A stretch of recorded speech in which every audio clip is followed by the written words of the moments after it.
Kepala Kecelakaan Lalu Lintas Polres Tangerang Selatan, Ibtu Nanda Setia Pratama, membantah kecelakaan maut di Jalan Boulevard Bintaro Jaya, tepatnya di dekat Hotel Santika Bintaro, Pondok Jaya, Pondok Aren, Tangerang Selatan, Banten, pada Minggu 1 Agustus 2021 pagi, berawal dari kegiatan balapan, yang menegaskan kecelakaan berawal dari kegiatan Sunday Morning Ride atau Sunmori.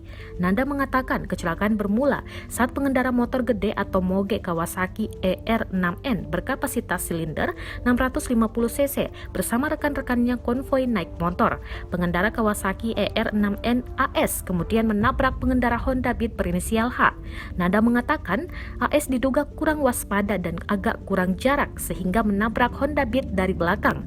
H mengalami pendarahan di bagian kepala. Jenazah H kemudian dibawa ke Rumah Sakit Umum Pusat atau RSUP Fatmawati.